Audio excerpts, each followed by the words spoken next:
आपने अक्सर अपने आसपास देखा होगा कि कई किशोर सड़क पर स्कूटी या मोटरसाइकिल लेकर निकल पड़ते हैं। बिना लाइसेंस और लापरवाही से वाहन चलाते हैं और इसका नतीजा कई बार दुर्घटनाओं के रूप में सामने आता है।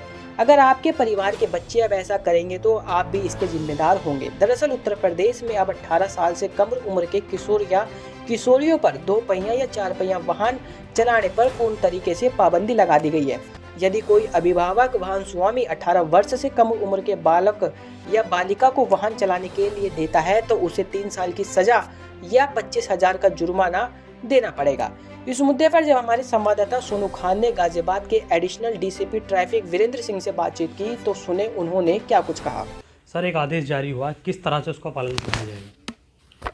जिस आदेश की आप बात कर रहे हैं यह पूर्व से ही मोटर व्हीकल एक्ट 1988 में प्रावधानित है कि 18 वर्ष से कम व्यक्ति की 18 वर्ष से कम आयु का कोई व्यक्ति है तो वह वाहन नहीं चलाएगा।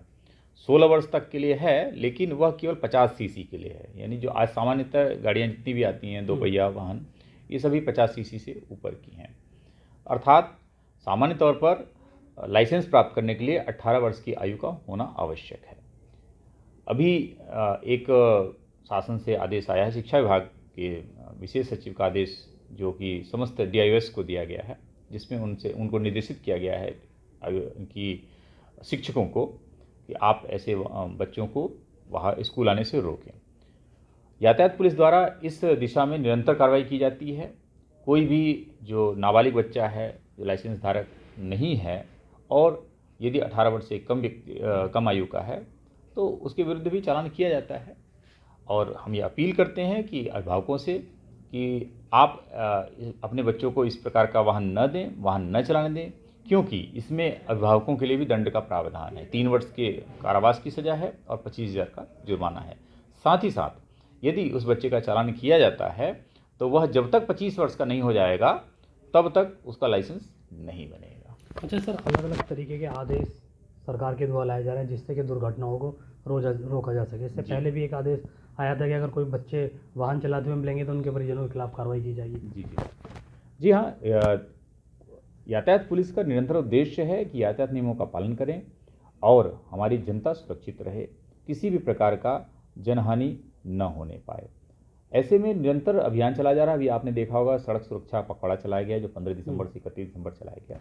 गाजियाबाद पुलिस ने उसमें बहुत अच्छी कार्रवाई की है और सभी शीर्षकों में कार्रवाई की है।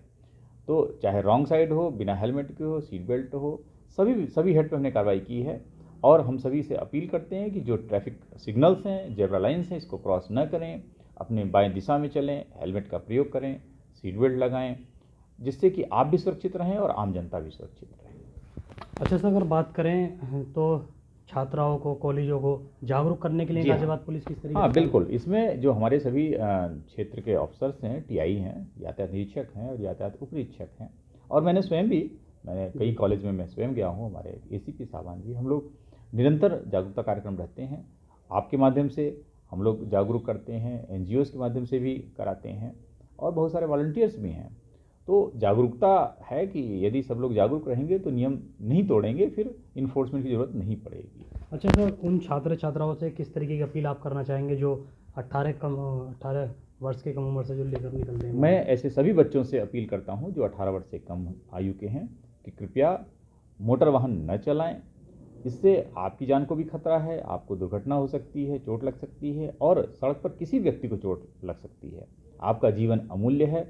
आप शिक्षा ग्रहण करें अच्छे से और वाहन तभी चलाएं जब आपके पास लाइसेंस प्रॉपर हो। तो साफ तौर पर ये बातचीत करने के लिए हमारे साथ एडिशनल DCP मौजूद थे, जिन्होंने साफ तौर पर बताया कि किस तरह से गाजियाबाद ट्रैफिक को चलाने के लिए जो ड्यूटी हैं वो लगाई गई हैं। कॉलेजों के साथ खुद DCP ट्रैफिक खुद जाकर उनसे बातचीत कर रहे हैं कि जिस तरह से जो आदेश आया है उसका पूरी तरह से पालन कराया जा सके। सोनू खान, जनहित टाइम्स, गाजियाबाद।